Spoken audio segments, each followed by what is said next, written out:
This channel does not promote any violent, harmful, or illegal activities. All content provided by this channel is meant for an educational purpose only. Top quality और consistent performance के लिए सिर्फ silver pump नाम याद रखना। আর শুরুতেই যে খবরের দিকে দীপ আমরা নজর রাখবো, আইপ্যাক নিয়ে এবার বিস্ফোরক অভিযোগ সুকান্ত মজুমদারের। ভোট লুটে ব্যবহার করা হতে পারে আইপ্যাক কর্মীদের। 21-এর ভোটে ভোটার পিছু 500 টাকা দিয়ে ভোট কিনেছিল আইপ্যাক, বিস্ফোরক অভিযোগ। বিজেপির রাজ্য সভাপতি অভিযোগ করছেন, ঠান্ডা ঘরে বসে কাজ করলে আপত্তি নেই, কিন্তু মাঠে নেমে কাজ করলে আপত্তি সুকান্তর।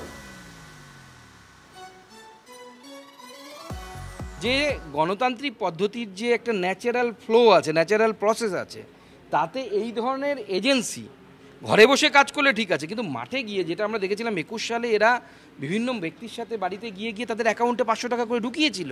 আমি ধরেছিলাম আমাদের ওখানে কয়েকজনকে। এই ধরনের পদ্ধতি বা এই ধরনের এজেন্সির ব্যবহার আদৌ কি ভারতের গণতন্ত্রের ক্ষেত্রে স্বাস্থ্যকর না অস্বাস্থ্যকর? যদি ঠান্ডা ঘরে বসে কাজ করে কোনো এজেন্সি, আমাদের কোনো আপত্তি নেই, কিন্তু আমার মনে হচ্ছে যদি নিচে নেমে জনগণের সাথে যোগাযোগ করে জনগণের মতকে পরিবর্তিত করার চেষ্টা করা হয়, আমার মনে হয় সেক্ষেত্রে ভারতবর্ষের ডিবেট হওয়া প্রয়োজন আছে, তর্ক বিতর্ক হবে। একদম অ্যাকাউন্টে টাকা পাঠানো এবং ওয়েবেলে প্রচুর, আমরা বিরোধী দলনেতা আমাদের অভিযোগ করেছিলেন যে ওয়েবেলে প্রচুর আইপ্যাকের লোকেদেরকে কর্মচারী হিসেবে, চাকরি হিসেবে কন্ট্রাকচুয়ালি ঢুকিয়ে দেওয়া হয়েছে। তো স্বাভাবিকভাবে তাদেরকে ব্যবহার করা হতে পারে ভোট লুটের ক্ষেত্রে। মজুমদারি নয়, আইপ্যাককে জোড়া নিশানা বিরোধীদের। সুকান্ত মজুমদারের পর আইপ্যাককে নিয়ে বিস্ফোরক অভিযোগ করছেন প্রাক্তন প্রদেশ কংগ্রেস সভাপতি অধীর রঞ্জন চৌধুরীও। তার অভিযোগ তো আরো গুরুতর। তিনি বলছেন আইপ্যাকের মতন সংস্থাকে মাঠে নামিয়ে সাম্প্রদায়িক বিভাজনের রাজনীতি করছে তৃণমূল কংগ্রেস। শুধু তাই নয়, ভোটার তালিকা সংশোধনের নাম করেও সাম্প্রদায়িক বিভাজনের রাজনীতি করা হচ্ছে তৃণমূলের তরফে, এমনটাই অভিযোগ করছেন অধীর চৌধুরী। শুনুন তার বক্তব্য।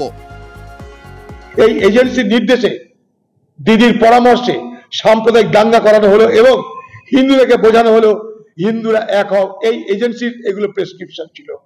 এজেন্সি, দিদি, খোকাবাবু মিলে এই সাম্প্রদায়িক বিভাজন রাজনীতি করেছিল মুর্শিদাবাদ জেলায়। আবার আগামী দিনে এই সাম্প্রদায়িক রাজনীতি করার প্রক্রিয়া শুরু হয়ে গেছে ভোটার লিস্ট সংশোধনকে কেন্দ্র করে। এই যে বাড়ি বাড়ি যাচ্ছে, বাড়ি বাড়ি যাওয়ার মধ্য দিয়ে মুসলমানদেরকে বিভ্রান্ত করো, হিন্দুদেরকে চমকাও, সব মিলিয়ে তৃণমূল আর বিজেপি তাদের মধ্যে ভোট বিভাজনের রাজনীতি শুরু করে দিয়েছে। বিরোধী দলের পক্ষ থেকে আইপ্যাক নিয়ে একের পর এক অভিযোগ তোলা হচ্ছে। একদিকে সুকান্ত মজুমদার এক ধরনের অভিযোগ করছেন, অন্যদিকে অধীর চৌধুরী অন্য অভিযোগ করছেন। আর তার প্রত্যুত্তরে অভিষেক বন্দ্যোপাধ্যায় কি বলছেন? আইপ্যাকের বিরুদ্ধে টাকা তোলার অভিযোগ নিয়ে তিনি মুখ খুলেছেন। তৃণমূল সূত্রের খবর, বৈঠকে অভিষেক বলেন পদ পাইয়ে দেওয়ার কথা বলে আইপ্যাকের নামে টাকা তুলছে অনেকে, ফোন নাম্বার দিলাম, ভেরিফাই করে নিন ওই ব্যক্তি আইপ্যাকের লোক কিনা। আমার অফিস থেকে কেউ গেলে সংশ্লিষ্ট জেলা সভাপতির কাছে আগাম বার্তা দেওয়া হবে, মন্তব্য অভিষেক বন্দ্যোপাধ্যায়। দেখুন, আজকের এই 4500-এর ভার্চুয়াল বৈঠকে অভিষেক বন্দ্যোপাধ্যায় বলেছেন, শুনলাম আমরা, যে আইপ্যাক বা আমার নাম করে কেউ টাকা তুললে টাকা দেবেন না। Thank you Abhishek Bandyopadhyay. আমরা যে বলছিলাম তৃণমূল মানে তোলামূল, আজকে আপনি স্বীকার করে নিলেন, এবং আপনার নামে এবং আইপ্যাকের নামে যে টাকা তোলা হয় আপনি সেটাও স্বীকার করে নিলেন। একটি শুধু প্রশ্ন আছে, পরের ভার্চুয়াল মিটিংয়ে সেটা আপনি বলে দেবেন নিশ্চয়ই।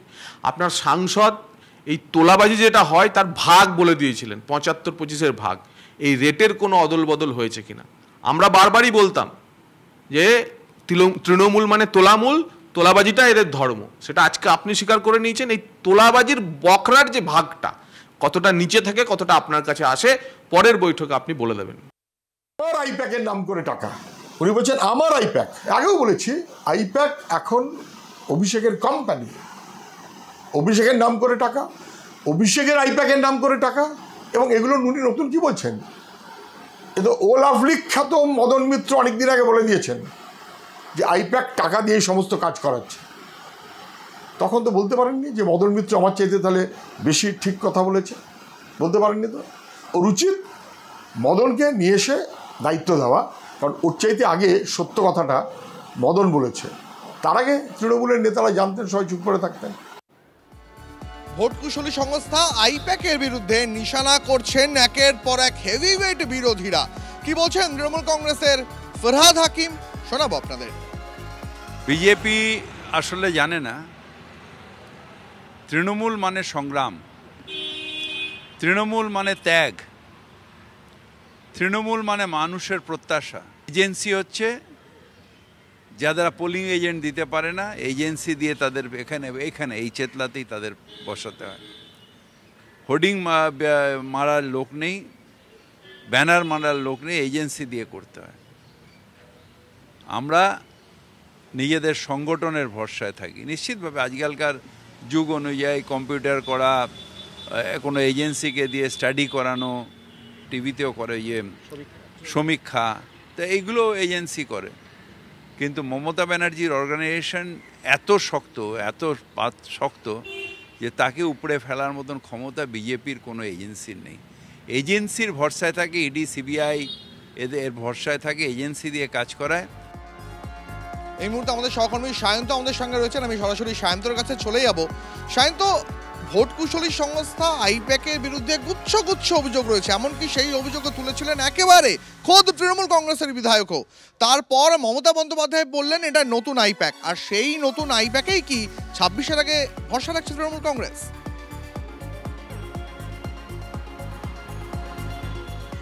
একদমই, দেখো সেই নতুন আইপ্যাকের ওপরই ভরসা রাখছে রাজ্যের তৃণমূল কংগ্রেস। কারণ তৃণমূল সূত্রে যেটা খবর, যে আইপ্যাক যেভাবে 21-এর বৈতরণী পার করেছিল তৃণমূল কংগ্রেসকে, যেভাবে তৃণমূল একের পর এক গোষ্ঠীদ্বন্দ্ব, একের পর দুর্নীতির যুক্ত হয়ে পড়েছিল, সেই জায়গা থেকে এই আইপ্যাকই তাকে পার করিয়েছিল।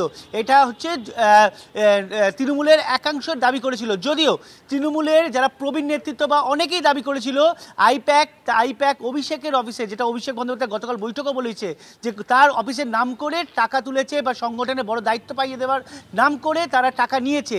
সেই আইপ্যাক বা সেই টিমকে সম্পূর্ণ ছেঁটে ফেলা হয়েছে বলেই তৃণমূল কংগ্রেস এখন দাবি করছে। সেই কারণে নতুন যে আইপ্যাক তৈরি হয়েছে বা নতুন আইপ্যাকের যে টিম তৈরি হয়েছে, সেই ভোট কুশলী সংস্থাকে উপরে কিন্তু তৃণমূল এখন ভরসা করছে।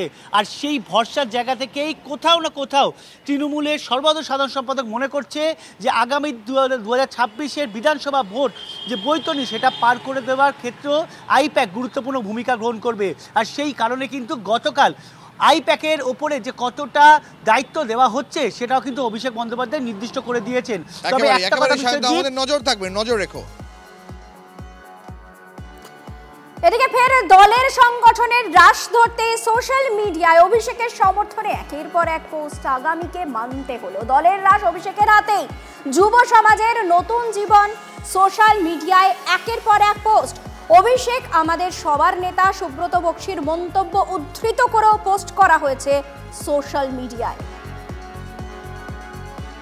ওদের নতুন নবজোয়ার আসছে, একবার পুরনো জোয়ার আসছে, বারবার এটা চলছে। 2026-এর আগে ওরা নিজেরাই ঠিক করতে পারছেন না যে ব্যাটন কার হাতে থাকবে, পিসির হাতে থাকবে না ভাইপোর হাতে থাকবে। আমার মনে হয় এই করতে করতে 2026-এর ইলেকশনও আমরা পার করে নিতে পারবো। 2021-এ যেটা আপনারা দেখেছেন যে তৃণমূল ঝোড়ো হাওয়ার মতন ব্যাটিং করেছিল এবং সেখানে আমরা তার মধ্যেও আমরা 77টা পেয়েছিলাম। 2026-এ আজকে দেখবেন তৃণমূলের অবস্থা আরও বেশি খারাপ হবে, কারণ কার হাতে ব্যাটন থাকবে এখানে নিজের দলের কর্মীরাই এখনো পর্যন্ত জানে না। আজ বলে পিসি তো কাল বলে ভাইপো। গতকাল তৃণমূল কংগ্রেসের সেকেন্ড ইন কমান্ড যে বৈঠক করেছেন, সেখান থেকে তিনি বেশ কিছু অভিযোগ সামনে এনেছেন। কেমন সেই অভিযোগ? নির্বাচন কমিশনের সঙ্গে যোগসাজশ করেই বিজেপি বাংলার ভোটারদের ভোটাধিকার থেকে বঞ্চিত করার ষড়যন্ত্র করছে। দলীয় নেতা কর্মীদের সঙ্গে বৈঠক শেষে বিজেপি এবং নির্বাচন কমিশনকে বিঁধেছেন অভিষেক। এপিকে কারচুপির পর্দাফাঁস করেছেন তৃণমূল নেত্রী। কমিশন ভুল স্বীকার করেছে। এটা স্পষ্ট যে এপিকে কারচুপি করে লাভবান শুধু বিজেপি। হরিয়ানা, গুজরাট, মহারাষ্ট্র, দিল্লিতে ভোটার তালিকায় কারচুপি করেই জয়ী হয়েছে বিজেপি। কিন্তু বাংলায় তো তা হতে দেওয়া যাবে না। বাংলায় কোনো স্বৈরাচারী শক্তি জয়লাভ করবে না। আপোষ নয়, লড়াই বেঁচে থাকার রসদ। সোশ্যাল মিডিয়ায় দলীয় নেতা কর্মীদের উদ্দেশ্যে বার্তা তৃণমূলের সর্বভারতীয় সাধারণ সম্পাদকে। দলের কর্মীদের বাড়ি বাড়ি গিয়ে বিজেপির বাংলা বিরোধী মনোভাব ও বাংলাকে বঞ্চনার কথা তুলে ধরার নির্দেশ দিয়েছেন তিনি। দেখুন, নেতাজি ইন্ডোর স্টেডিয়ামের যে হট্টমেলা হয়েছিল 15,000-এ, সেখানে কোম্পানির চেয়ারম্যান তথা পিসি তিনি বলেছিলেন যে তিনিই শেষ কথা। আর আজকে তাঁর ভ্রাতুষ্পুত্র তিনি আবার শুনলাম নাকি 4,500-এর ভার্চুয়াল মিটিং করে বলেছেন তিনিই শেষ কথা। এখন তৃণমূল কংগ্রেসের শেষ কথা কে, সেটা তৃণমূল কংগ্রেস নামক এই ফ্যান ক্লাব বা প্রাইভেট লিমিটেড কোম্পানির ম্যানেজিং ডিরেক্টর চেয়ারম্যানের মধ্যেকার বিষয়, সে নিয়ে মানুষের কোনো আগ্রহ নেই। গত 10 বছরে আঙুল ফুলে কলা গাছ হয়েছে। সমস্ত উন্নয়ন তৃণমূল নেতাদের বাড়িতে। অভিষেক পরঞ্চ বলুন, যদি উন্নয়ন দেখতে চান তৃণমূলের নেতাদের বাড়িতে যান, শান্তিনিকেতনের বাড়িতে আসুন, ব্যানার্জি পরিবারে আসুন, 35টা প্লট। উন্নয়ন মানে তৃণমূলের নেতা। হয়ে গেল। আবার বাকি উন্নয়ন কি দেখবেন? বাকি উন্নয়ন রাস্তায় দাঁড়িয়ে আছে, গড়াগড়ি খাচ্ছে। সবার লক্ষ্য আপাতত 26-এর নির্বাচন। 25টি সাংগঠনিক জেলায় সভাপতি বদল বিজেপি, তার মধ্যে 15টি নতুন মুখ। এখনো 18টি সাংগঠনিক জেলায় সভাপতির নাম ঘোষণা বাকি রয়েছে।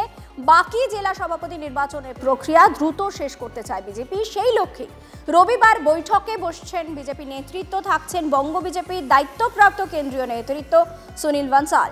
বৈঠকে থাকবেন রাজ্য সভাপতি সুকান্ত মজুমদার সহ রাজ্য বিজেপির সাধারণ সম্পাদকরা। বিজেপিতে নেতার পরিবর্তন হয়, নেতা বলতে ইন দ্য সেন্স যে যিনি পদে বসেন, রাজ্য সভাপতির পদে বসেন, কিন্তু কাজ একই থাকে। It's a continuous process. এটা একটি রিলে রেস। একজন ব্যক্তি সব পরিবর্তন করতে পারে না, বিজেপি এটা বিশ্বাস করে। এটা টিম গেম, আমি প্রথম থেকে বলে এসেছি। সেই টিম গেমের ক্যাপ্টেন পরিবর্তিত হয়। ধোনির জায়গায় সৌরভ হবে, সৌরভের জায়গায় ধোনি হবে, রাহুল দ্রাবিড় হবে, সচিন হবে। গেম একই থাকবে। ওদের আবার সংগঠন, তাদের আবার বৈঠক, টিভিতে দেখা ইটিং অ্যান্ড সিটিং, এর আবার বৈঠক। লোক কোথায়? এই তো এই রাস্তায় দেখুন না, বিজেপি কোথায়? হ্যাঁ রে, কোনো পেলিং এজেন্ট আছে নাকি? কেউ নেই তো। আরে ওদের নিজেদের মধ্যে এলো পার্টি অফ হুলিগেন। হুলিগেনদের নিয়ে একটা দল, কিছু উগ্রবাদী রয়েছে তার মধ্যে, যারা উগ্রবাদের জায়গায় কিছু পাগল ছাগল থাকে, যারা একটু উগ্রবাদী হয়, তাদের নিয়ে এই দল। এটা আবার দল নাকি একটা? যেখানে উগ্রবাদ থাকবে সেখানেই হিংসা থাকবে, যেখানে হিংসা থাকবে সেখানেই দ্বন্দ্ব হবে। তার কারণ দ্বন্দ্বের শেষ নেই, ডিভিশনের কোনো শেষ নেই। ডিভিশনাল পলিটিক্স কখনো চলে না। পলিটিক্স অফ ইনক্লুশন, এটা হচ্ছে মমতা ব্যানার্জির রাস্তা। রাজ্যের পরিবহন মন্ত্রী স্নেহাশিস চক্রবর্তী আর অন্যদিকে ফুরফুরার পীরজাদা তহা সিদ্দিকী, তাদের মধ্যে উত্তপ্ত বাক্য বিনিময় সংঘাতের আবহেই সোমবার ফুরফুরায় যাচ্ছেন মমতা বন্দ্যোপাধ্যায়। অন্যদিকে তহা সিদ্দিকী তিনি বিস্ফোরক অভিযোগ তুলেছেন। তিনি অভিযোগ তুলছেন গঙ্গাসাগর মেলায় 95%ই ভিন রাজ্যের মানুষ গেলেও সেটা কোটি কোটি টাকার সাহায্য পায়, অথচ ফুরফুরাতে 95% বাঙালি গেলেও কেন আর্থিক সাহায্য মেলে না। এর মাঝে নওশাদ সিদ্দিকী তিনি বলছেন মমতা বন্দ্যোপাধ্যায় আসতেই পারেন, তবে ফুরফুরা সমস্যার সমাধান করতে হবে। আর বিরোধীরা মানে বিজেপি সিপিএম তারা কি বলছে? তারা বলছে সংখ্যালঘু ভোট এবং সংখ্যালঘু তোষণের দায়েই মমতা বন্দ্যোপাধ্যায়কে ফুরফুরা শরীফে যেতে হচ্ছে। মুখ্যমন্ত্রী কত টাকা দিয়েছে, কি কি কাজ হয়েছে, সেটা মুখ্যমন্ত্রীকে সেই এটা কাগজটা দেওয়া হোক, তার লিস্ট দেওয়া হোক। সেই লিস্টটা মুখ্যমন্ত্রী যদি আমাদের দেন, তা আমার সত্যিকার যে লিস্ট দিয়ে সেই অনুযায়ী কাজ হয়, তা আমরা নিশ্চয়ই মুখ্যমন্ত্রী না দিয়েছেন। যেসব কাজের কথা বলেছে সেটা সত্যি হয়েছে, আর যে কাজের কথা বলেছে সেটা হয়নি, আমরা মিলিয়ে দেখছি সেটা হয়নি, সেটা ওনাকে আমি জানাবো। তাহলে মুখ্যমন্ত্রীর সঙ্গে তো আমাদের কোনো দ্বন্দ্ব নাই, মুখ্যমন্ত্রীর সঙ্গে আমাদের কোনো দ্বন্দ্ব নেই। আচ্ছা, মুখ্যমন্ত্রীর নির্দেশ ববি হাকিমকে নির্দেশ দিয়েছে, ববি হাকিম সেই নির্দেশ মতন কাজ করেছে, এবং আমরা দেখতে পাবো না? আমার ধরে এক মুঠো ভাত পাঠালো, কি তরকারি পাঠালো, কি মাংস পাঠালো, সেটা কত পাঠালো আমরা জানতে পারবে না? দিয়েছেন, কাজে কাজে চিঠি দিয়েছেন, তাদের সাথে কথা বলি, খোঁজ নিতে হবে নিশ্চিতভাবে।